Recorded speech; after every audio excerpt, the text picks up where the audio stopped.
Hey guys, and welcome back. This is James Knight. I'm here with the Week 12 offensive player rankings for IDP Plus, and we've got those coming up next for you. Stick around and find out where I've got everybody this week.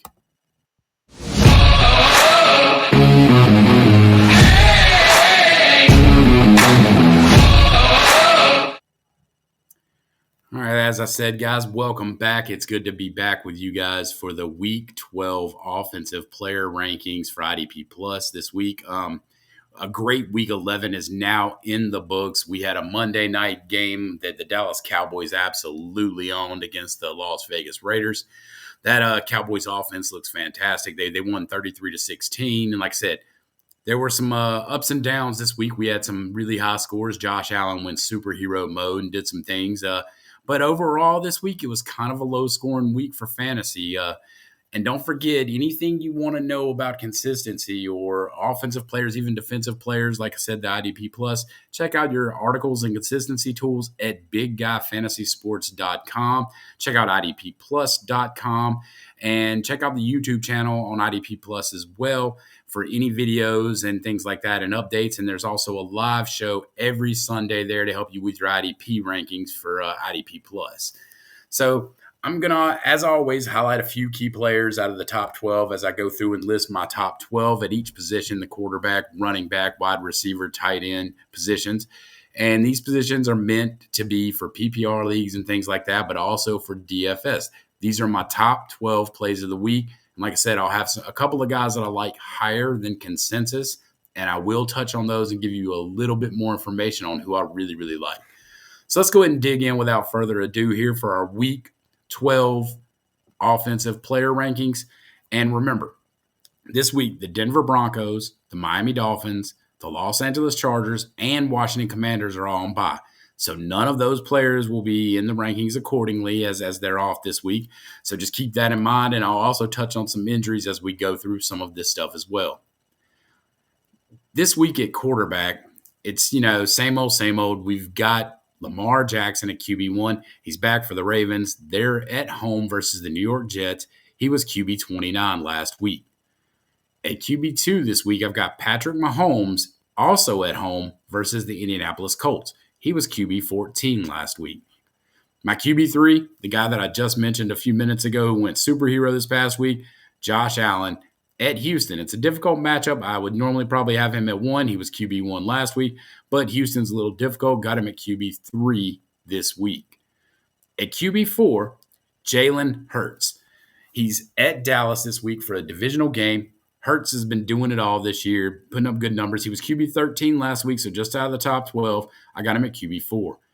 At QB 5, welcome back, Mr. Brock Purdy. Had a great week last week. He's at home versus Carolina. He was tied for 5th last week in QB ranking. At QB 6, guy I really like, Jacoby Brissett versus the Jacksonville Jaguars at home for Arizona. He was QB 4 last week. QB 7, Drake Maye for the New England Patriots at home versus the Cincinnati Bengals. He was QB 12 last week. At QB 8, Joe Flacco for the Cincinnati Bengals at home versus the Chicago Bears. He was QB 21 last week. At QB 9, Dak Prescott at home versus Philadelphia. Tough matchup, but Dak is slinging it. He had a great game against the Raiders. I like him as QB 9 this week. QB 10, Jared Goff at home, Detroit Lions versus the New York Giants. Goff was only QB 17 last week, but it was a tough road game for him. And when he plays outdoors, he's a little worse for wear. We all kind of know that. I like him as QB 10 this week in the top 12. At QB 11 this week, I've got Matthew Stafford, who continues to just pace the league in touchdowns. He seems to be this year's type of Joe Burrow. And, the guy who doesn't give you much on the ground, but is really, really putting up big numbers, passing yardage-wise and touchdowns. I have him as QB 11 this week at home for the Rams against the Tampa Bay Buccaneers. He was QB 16 this past week. QB 12 this week for me, I've got Caleb Williams for the Chicago Bears at home versus the Pittsburgh Steelers. Caleb was QB 22 last week. And I'm going to touch on a few of those couple of guys here that I like higher than consensus. One of them is my QB 6 this week, Jacoby Brissett, that I had mentioned. He's versus Jacksonville. He's at home for Arizona, and he was QB 4 last week. He's been on a tear. Jacksonville gives up the third most points to quarterbacks, and Brissett has scored 19.4 points or more in every game he started so far this season. Even last week, everybody thought it was going to be a down week. He was without Marvin Harrison Jr., who had appendicitis. What did Jacoby Brissett do? He went out and set the record for most completions in a game in NFL history.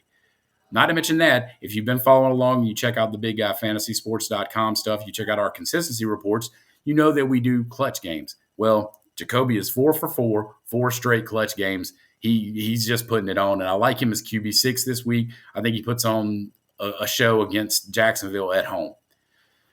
Keep an eye on the injury report with that, though. He could do even better with Harrison in the lineup, but like I said, we saw what he can do without him last week. Another quarterback that I like higher than consensus is my QB 12 this week, Caleb Williams of the Chicago Bears. He's at home versus the Pittsburgh Steelers. He was only QB 22 last week, but Pittsburgh is only middle of the pack against quarterbacks for scoring. And Caleb has scored 18-plus points in 6 of his games already this season. 2 of his last 3 games have been 25-plus points. This is a good matchup here against a leaky secondary for a guy that's coming in with 2 straight clutch games and over 70% clutch on the year. My fade this week at quarterback, as you always know, I like to fade somebody who's usually top 12, is Baker Mayfield. And, he's kind of fallen off a little bit lately, and justly due. They've had a few offensive line things and some stuff like that. But more importantly, we know that he's been playing without technically his top 3 receivers coming into the season. Mike Evans went down, Chris Godwin went down, Jalen McMillan went down. All 3 of those guys out, and the Rams being the fifth best defensive team against quarterbacks makes me want to fade, Mayfield even more this week. The Rams are 9th in the NFL in sacks and 2nd in turnover differential with a +10. I just don't like this matchup in LA for Baker, especially with some injuries down. Baker, despite this starting off the season red hot with a back-to-back clutch games in about his first 6 or 7, he's only had 1 clutch game in the last 3 he's played, so I'm fading Baker out of my top 12 this week. On bye at quarterback, some people that you probably want to pay attention to, as I mentioned, teams: Bo Nix, Tua Tagovailoa, Justin Herbert, and Jaden Daniels. Some injuries to watch. Jaden Daniels has been banged up, so you need to pay attention to that. Even though he's on bye, pay attention to that for going into next week and moving towards your playoffs if you're in a regular season, full-length season. But like I said, in DFS, he's at least on bye this week. Some injuries to watch: Aaron Rodgers, Jackson Dart, and Dylan Gabriel are all extremely questionable. It looks like Mason Rudolph will probably start for the Steelers. I don't know if Dart's going to clear concussion protocol. If he does, then he'll start. If not, we may see Jameis Winston again. Dylan Gabriel, we saw him get relieved this past week for Shadir Sanders. So just pay attention to the injury report with these guys. There may be some more pop-up as the week goes along. Let's move right along to running backs. At running back this week, it's the same old at the top of the charts here. It's Christian McCaffrey at home for San Francisco versus Carolina. He was RB1 last week, and I'm not going to move him out of there until he gets dethroned. Jonathan Taylor is right there with him sometimes, but it looks like McCaffrey is just getting so much volume in the pass game that it's amazing. My running back 2 this week is Jahmyr Gibbs of the Detroit Lions at home versus the Giants. He was RB10 this past week.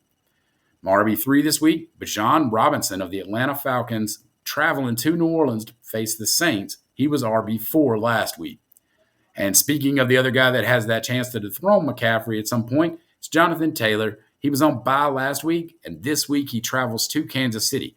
Kansas City's been tough to run on, so I've got him knocked down a little bit here to RB4. My RB5 is Breece Hall of the New York Jets, traveling to Baltimore to play the Ravens. He was RB33 last week, and I like the chance that he's going to get a ton of volume because of the fact that Garrett Wilson is now hurt. They're missing a ton of players, and Tyrod Taylor is getting the start for the Jets. I think he'll dump the ball down a lot more than Justin Fields. We're going to see some high volume from Breece Hall. I like him as RB5. My RB6, Travion Henderson of the New England Patriots, playing against the Cincinnati Bengals this week. I like him. He was RB3 last week. I like him as RB6 this week. My RB7, Chase Brown versus the New England Patriots at home for Cincinnati. He was RB12 this past week. My RB8, Derrick Henry of the Baltimore Ravens at home in Baltimore versus the New York Jets. He was RB8 last week. I like him as RB8 this week.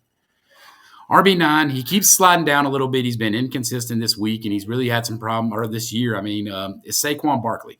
I think we got so high on him last year. He had such a record-setting, pace-setting year, and he was just huge. I've got him at RB9. He was RB27 last week. He's visiting Dallas, so we'll see. Dallas kind of stymied the run game for the Raiders. Jainty didn't really do a lot, so we'll see what happens there.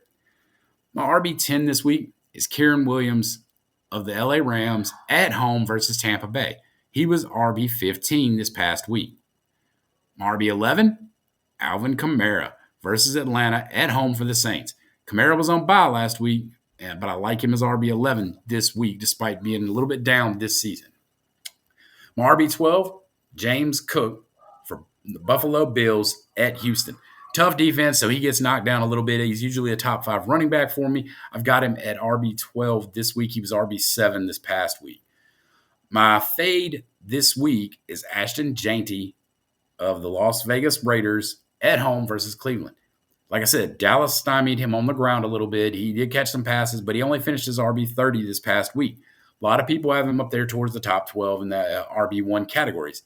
I think this week he's facing the 5th best defense against running backs in Cleveland. And the Raiders' offense, let's face it, just hasn't been good. They don't look good. They look rushed. The plays don't look right. A lot of things, are there. He'll get some decent volume, Jainty will, and I think he'll get some decent volume for Cleveland. But I don't think he creeps into the top 12. The guys I like better than consensus at running back this week, my RB6, Travion Henderson for the Patriots. Cincinnati gives up the most points to running backs. And, in the NFL, Henderson is coming into this game with 2 straight clutch games. He scored 28 points and 32.3 in his last 2 weeks. He's a firm RB1, especially with Ramondre Stevenson out. Keep an eye on the injury report. Stevenson may be able to get back this week, but if he's out, absolutely fire Henderson up as an RB1. I like him as my RB6. Another player that I'm high on, higher than consensus, I think a lot of people have been fading him, because of, just hadn't really put up the numbers this year, is Alvin Kamara, my RB11. He gets Atlanta at home for New Orleans. He's on a bye. Atlanta gives up the 4th most points to running backs in fantasy. So that's a really good matchup for Kamara. And he also had a clutch game prior to going on bye last week.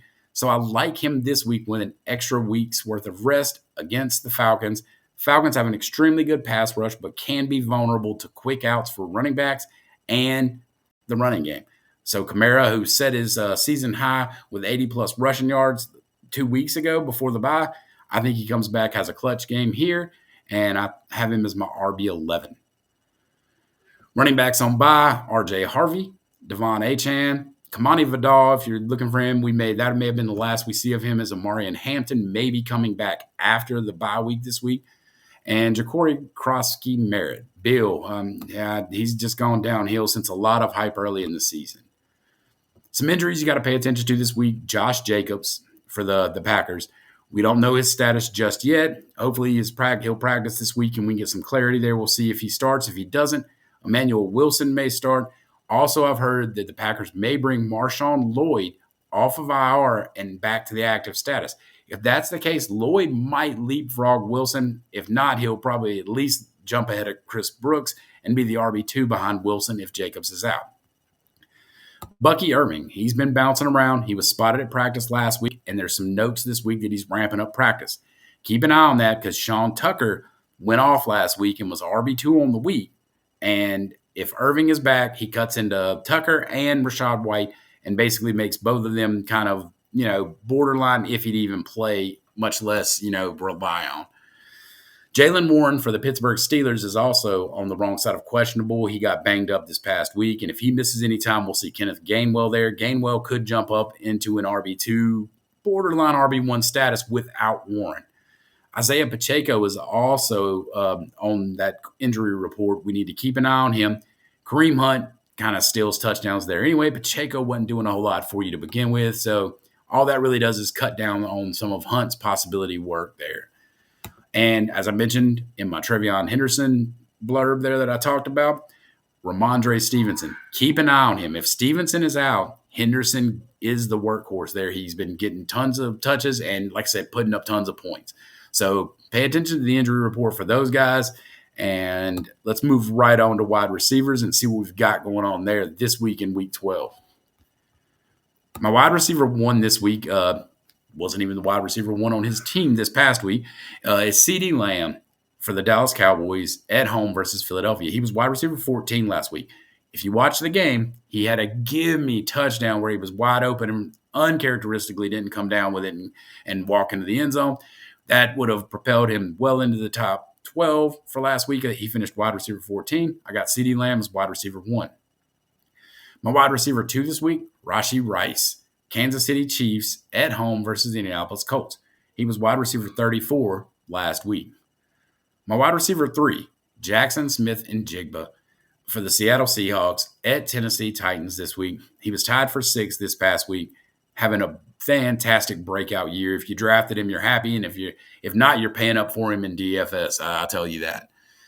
My wide receiver 4 this week, Puka Nacua of the Los Angeles Rams at home versus the Tampa Bay Buccaneers. He was only wide receiver 17 last week, and there's been some hit or miss with him. When he gets the volume, he puts up big weeks, but it does seem like Devontae Adams is the target of choice there in the end zone. That kind of caps Puka from being up there in that top 3 right now, but I got him at wide receiver 4 this week. My wide receiver 5 is Amon-Ra St. Brown for the Detroit Lions at home versus the Giants. He was only wide receiver 53 last week. Jared Goff looked completely out of rhythm, looked like he didn't know what was going on, didn't know where to throw the ball, didn't know how to do certain things. And, it was just a tough game for him, tough game for them against the Eagles altogether. Some very uncharacteristic passes, but I like Amon-Ra for a bounce back at home versus the Giants. He's my wide receiver 5 this week. My wide receiver 6, Justin Jefferson of the Minnesota Vikings at Green Bay to face the Packers. He was wide receiver 26 this past week. My wide receiver 7 for this week, Stephon Diggs, New England Patriots at Cincinnati. He was wide receiver 9 this past week. My wide receiver 8, Emeka Egbuka. I like him a lot. He's at LA versus the Rams. I think Baker will kind of struggle. But again, Emeka is probably the top target there, easily hands down. He seems to have leapfrogged everybody, even without the injuries. And now with the injuries to the other guys, McMillan, Evans, Godwin, you got to like Egbuka. He was 39, wide receiver 39 this past week, but I got him at wide receiver 8 this week. My wide receiver 9 is Teteroa McMillan for the Carolina Panthers at San Francisco this week. He was wide receiver 2 this past week as him and Bryce Young just connected multiple times. Bryce Young had one of his career day, over 400 yards. Looked fantastic. I can't say the Panthers will pass that much every single week, but McMillan gets a huge chunk of it. He's proven to be a wide receiver 1 alpha. Everybody coming into this year he was the wide receiver 1 in the rookie class. He's showing off that. I got him at wide receiver 9 this week for the Carolina Panthers. My wide receiver 10, teammates on this list, George Pickens. He was wide receiver 3 this past week. This week he's at home versus the Philadelphia Eagles, divisional matchup. I like him and Lamb both to finish as top 12 wide receivers. I think that receiving tree is very narrow there. I like both of them. I like Lamb at 1. I like Pickens at wide receiver 10 this week. Wide receiver 11 is Chris Olave for the New Orleans Saints. He's at home versus the Atlanta Falcons. I mentioned this in the blurb a little bit with Alvin Kamara. Olave's coming off of a bye, so he wasn't ranked last week. They're going to have an extra week's worth of rest. Olave and Kamara are pretty much your playmakers there. You got a little bit of Jawan Johnson, but since Rashid Shaheed was traded and Olave's been getting targets all year, double digits almost every game, I imagine the quick out passes will be to Olave and Kamara, a lot of dump downs. We'll see a lot of that. I like Olave as wide receiver 11 this week. My wide receiver 12 this week is T. Higgins of the Cincinnati Bengals versus the New England Patriots in Cincinnati. T was wide receiver 15 this past week. Why does he creep up into the 12? He's always got a chance to be a wide receiver 1. This week more so than ever, though. Ja'Marr Chase has been suspended for this week's game for an altercation with Jalen Ramsey. Apparently, he denies spitting on Jalen Ramsey. The league reviewed the video, said there was enough evidence there to give Ja'Marr Chase a 1-game suspension. Keep an eye on this. There might be some pushback on this. They may appeal it or do something like that. But as of right now, Ja'Marr Chase is out, and I've got T. Higgins as wide receiver 12. My fade for Week 12 is Zay Flowers for the Baltimore Ravens at home versus the New York Jets. And last week, Zay was wide receiver 23. The Jets are 18th for points against wide receivers, so they're better than middle of the pack. Not great, not bad by any means. And the crazy part is Zay Flowers has an 80% clutch ratio on the year, but he's also not in the top 20 in points for wide receivers. So what that tells me is that he's barely getting along, hitting that threshold, and not really having the big games that we're used to see him to get him in the top 12. And, I know that they've missed some time with Lamar Jackson, but even here lately, he hasn't done a whole lot. I think he'll get the 10-ish plus points like he normally does, but I don't see him cracking the top 12 and being a wide receiver 1 this week against the New York Jets team that's going to be completely overmatched against this Ravens team with Lamar Jackson and a lot of guys coming back healthy. The guys I like at wide receiver this week above consensus, my number 2 wide receiver, Rashee Rice. He was wide receiver 34 last week. He's at home versus Indy. There's a lot of reasons to like him. Indianapolis gives up the 10th most points to wide receivers, and Rice has 4 straight clutch games on the year in all 4 games that he's been in, 100% for the year. He's had 7-plus target in 3 straight games, and I wouldn't be surprised if he's the wide receiver 1 over Lamb. The biggest reason for this is the Broncos upset the Chiefs, despite being the leader in the division with the points and or the win-loss record. The Broncos got a win against Kansas City in Denver this past week to make the Kansas City Chiefs 5-5. I think they're going to hit a little panic mode here. We're going to see them kind of start narrowing down that tree even more than I think it is now. Rashee Rice, Travis Kelce are going to get a ton of touches and get peppered with targets a lot more.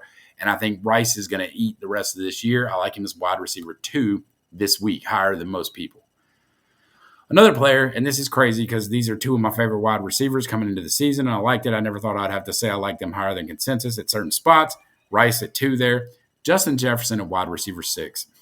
I get it. He was wide receiver 26 last year, and I get it. It's at Green Bay. Everybody talks about how good their defense is, despite the fact that there seems to be some chinks in the armor there. The point being with Justin Jefferson is he has a 90% clutch ratio this year. He's only missed 1 game on clutch games. Not to mention that his last 2 games against Green Bay, he went for 8 recs and 92 yards. The game before that, 6 recs, 85 yards, and a touchdown. This is a divisional matchup. I think Justin Jefferson comes to play. I'd be shocked if he doesn't get double-digit targets. He hasn't gotten less than 9 targets this season since week 3. I expect a double-digit 20-point type game, plus point game from Jefferson. There's going to be a lot of force feeding him, and I like him this week as wide receiver 6 against the Packers. As I mentioned, bye-week teams, you got Courtland Sutton and Troy Franklin out for the Denver Broncos. Jalen Waddle is going to miss this week with the Miami Dolphins. Ladd McConkey, Quentin Johnston, Keenan Allen, if you're using those guys for the Chargers, are out.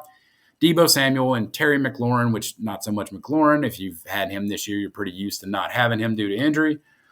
And those guys are out as on buys this week. The injuries to watch out for this week, Brian Thomas Jr., we're not sure if he'll be back or not.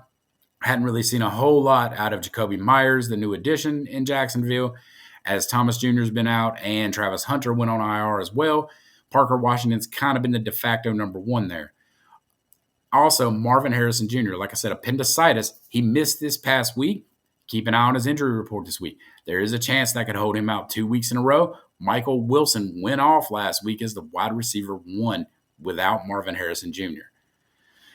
Alec Ayomanor from the Tennessee Titans is also questionable. Kamari Dyke is also questionable there.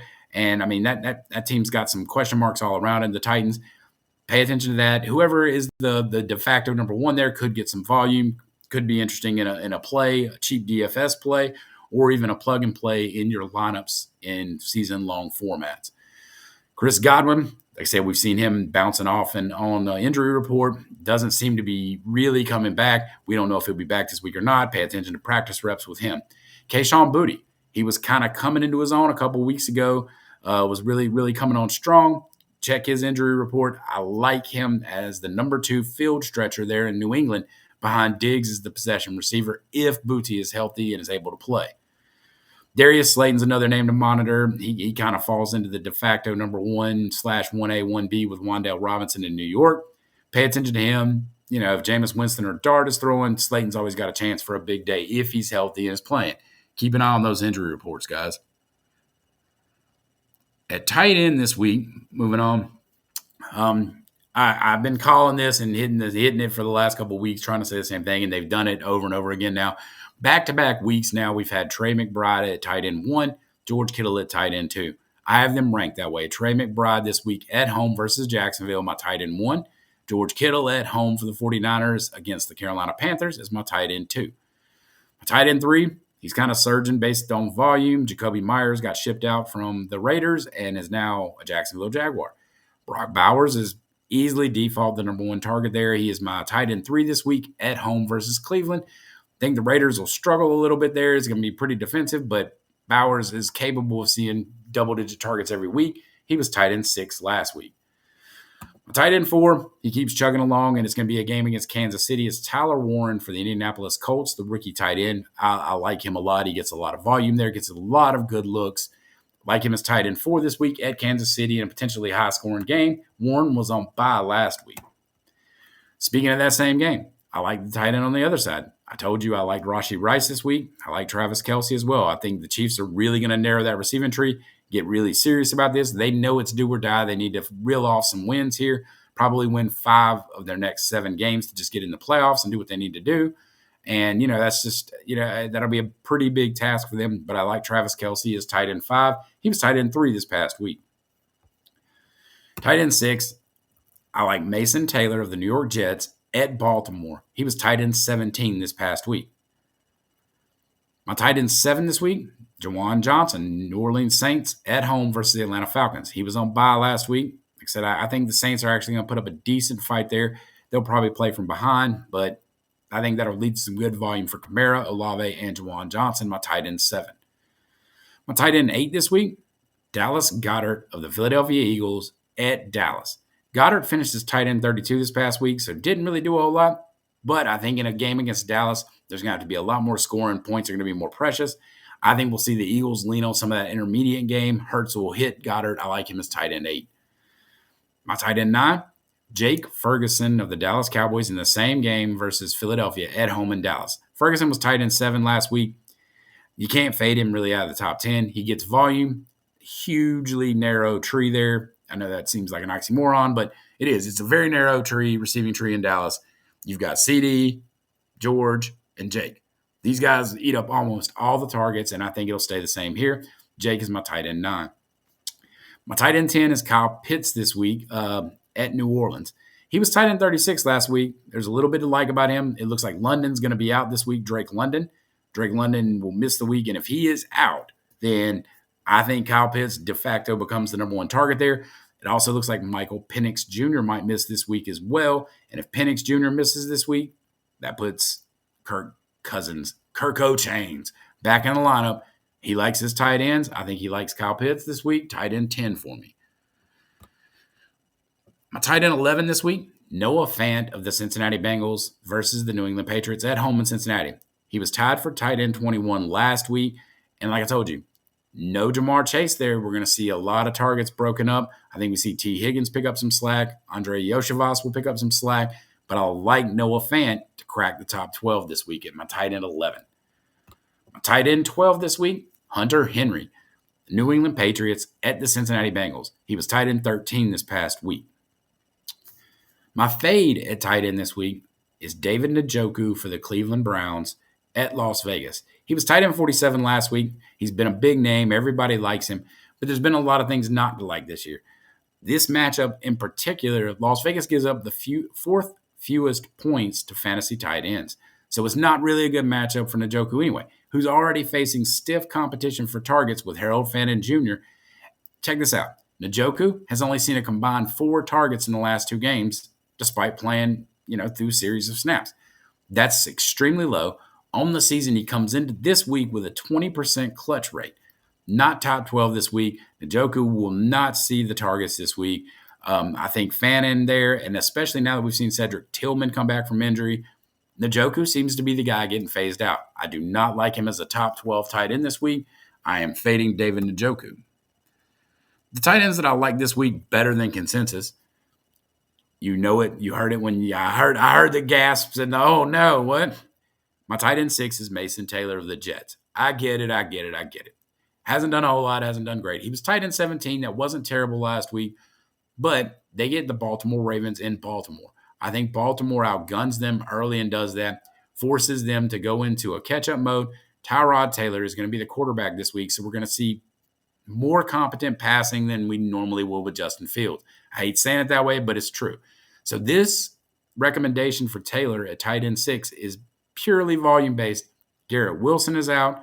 They brought in some new names, John Mechie, A.D. Mitchell, some guys like that. They're going to see a few targets and do stuff, but I think Mason Taylor is a safety blanket for Tyrod Taylor. We're going to see some Taylor-to-Taylor connections this week. I like Mason as my tight end 6. They're going to, they're Baltimore's a heavy favorite. Like I said, Jets will be playing from behind.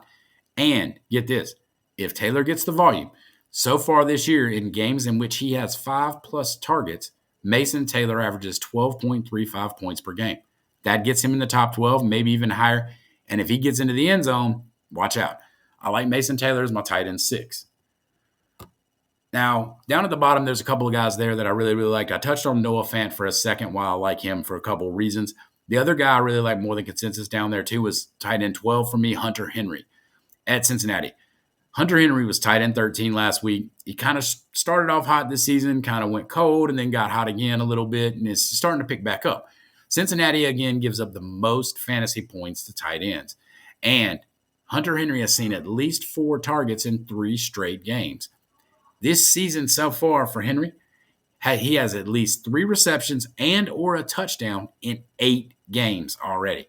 I like him to get in the end zone against Cincinnati. I think that Cincinnati, like I said, struggles to guard the tight end. They traded away another one of their linebackers to the Cowboys over the trade deadline, so we saw that happen. Hunter Henry this week is a top 12 tight end. I like him as tight end 12. And touching on the buys for this week, guys, we've got Evan Ingram for the Broncos, Greg Dulcich if you're sicko enough, I guess, or crazy enough to make that move. Rondé Gaston Jr. for the Chargers is out, and Zach Ertz is out for the Commanders. So you're missing those guys this week. Really, the key injuries this week, there's only a couple for tight ends. Dalton Kincaid is really the big one. I mean, outside of the ones that you already know, the guys who are out, Tucker Kraft, et cetera, guys like that. Dalton Kincaid, check his injury report. He could creep up into that top 12. I do like him a lot for Buffalo, but I think, Buffalo probably comes back down to earth from the superhero Josh Allen. Like I said, I don't have him as my QB1 this week, but monitor the injury report for Kincaid. Tyler Higbee's another one out for the Rams. Can't really trust his volume, but you might have been starting him in a pinch. But check his injury report. Well, guys, that is the top 12 offensive rankings for each one of the main positions in fantasy football this week, brought to you by IDP Plus, by me, James Knight. Take a look at this stuff. Should be another great week of NFL action. And, keep an eye on these offensive rankings. See where these guys fall. If you're on X, give me a follow. Send me a message. Who are you ranking at the top? Who are you fading this week? Who do you like? Who do you hate that I like? Who do you hate that I don't like that I'm fading? Let me know. Also, again, check out all the great content over at IDP Plus and Big Guy Fantasy Sports. Both websites. Check out the YouTube for IDP Plus. And good luck this week in your leagues. And I will see you next week for the Week 13 offensive player rankings. Thank you for watching the IDP Plus YouTube network. If you enjoyed this video, give it a thumbs up and don't forget to subscribe to our channel. Be sure to tap the bell icon to get notified whenever we upload new content.